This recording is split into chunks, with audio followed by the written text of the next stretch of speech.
ese bro njye maze iminsi nibaza ubundi Yolo ubusanzwe abaho hola nanone ni M2 TV na Moses. Mwakoze kudukurikira. Niba wafunguye iyi video ndakwizeza ko uyu munsi utari buhave utavuze ati kweri utakubise kuri like cyangwa se udakoze subscribe. Ni Moses nanone kuri M2 TV. Muraza kutwihanganira kubajyaga bareba ibiganiro twagiye dukora inyuma muri background twagiye dukora mu minsi yashije, hagiye haba mu kibazo kimwe na bimwe bikakaye ndetse biza gutuma video zose tuzisiba. Gusa bitavuze ngo izigiye gukurikira ni karundura, wasanga ari no kwikosora, wasanga ari no gushyiramo ibintu bimwe na bimwe twakwita nko kuryoshya ibintu, cyangwa se tukaba tugiye no gutwika dutwitse atari bya bindi byo kujenjeka kabisa. Uri burebe neza akajya kureba video zacu ashobora kugira ngo ni ya mbere dukoze, gusa iyi video si ya mbere, ni ya kenshi irarenga 100 twari tumaze gucreatinga tuzaploadinga hano. Gusa iby'ikoranabuhanga ntiwamenya, hari ubwo byanga bikarangira bisubiye irudubi. Kora subscribe niba utarakora subscribe, hano niho ibintu bibera. Nubwo nyine twagize icyo kibazo wakarebye ama video twagiye dukora y'ubwenge. Kora subscribe hano.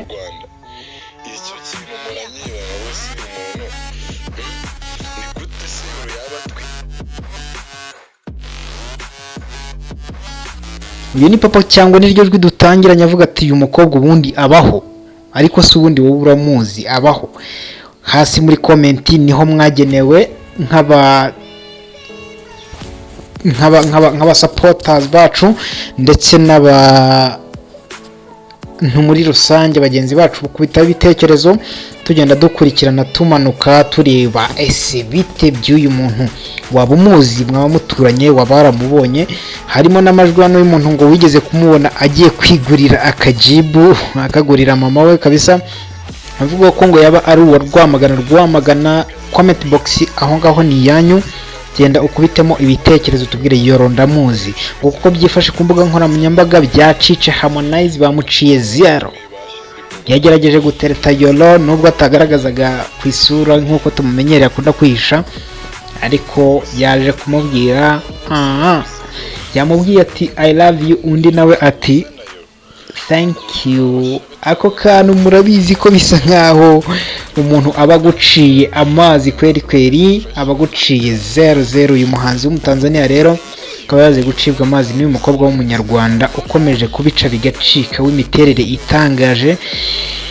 Nuko nguko byifashe ku mbuga byaciye ururondogoro abantu bose. Dekati Babalao yavuzeho, papa cyangwa yavuzeho iyi live igiye gukoresha abantu amabara kweri. Live banza Konde yari yizeye yuko nta kumukatira, kubera ko aba bapeti baba biyumva bamaze kubona amafaranga, ntago biba byoroshye. Kora subscribe hano dukomeze dukurikirana. Ni Moses kuri M2 TV, reka dukomeze.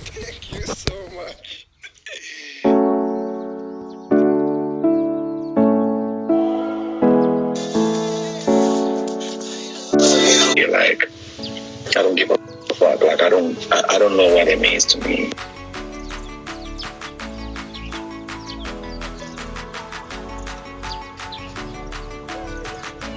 Understand that when you love somebody, it's different. It's like, I want to tell you this in live on my Instagram so everyone can see this, that I love you so much. Thank you so much.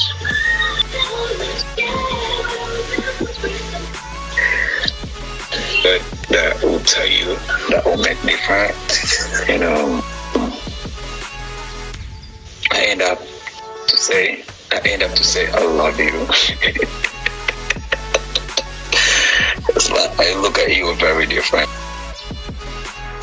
And you understand, like I look at you as my girl, someone that I love, you understand? So it's like I don't know, but Okay.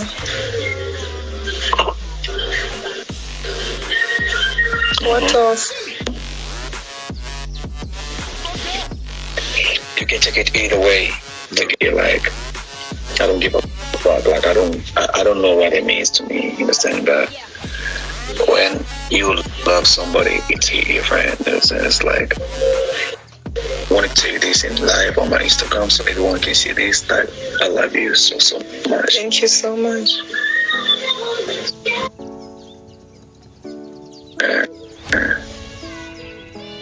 left the friendship for over 3-4 years, if I'm not mistaken. But she's the only girl I love, and I want the world to understand that Fiona, she's the only girl that I love, and I want to tell you this in live on my Instagram so everyone can see this. That I love you so much. You're like, I don't give a fuck. Like I don't know what it means to me. You understand that?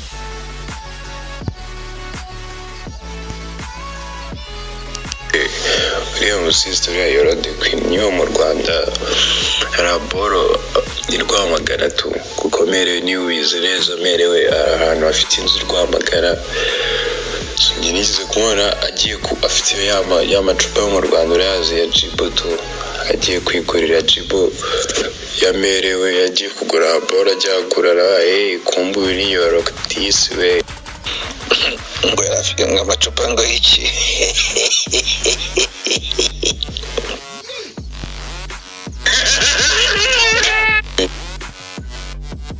hanyuma niba uzi ko ukunda ibintu bya showbiz cyangwa se amakuru ari update cyangwa se utuntu ducukumbuye n'ibindi bintu bijyanye no gusoma no gushaka amakuru atandukanye, nk'ubu ngubu tugiye kuvuga ku bintu byitwa green card result zamaze gusohoka, bamwe bamaze kwambuka ntabwo barambuka, bamaze kubona results zabo zizabambutsa muri iyi minsi, abandi bamaze kubona ko byamaze kwanga, ni gukomeza kubaha utuntu tw'ubwenge, ni updates zose, amatangazo y'akazi, ibintu bitandukanye. Lisa yashyize hanze imyanya 830 hafi ningahe, ibyo ngibyo byose bizajya bibagereraho hano kuri M2 TV. Kora subscribe.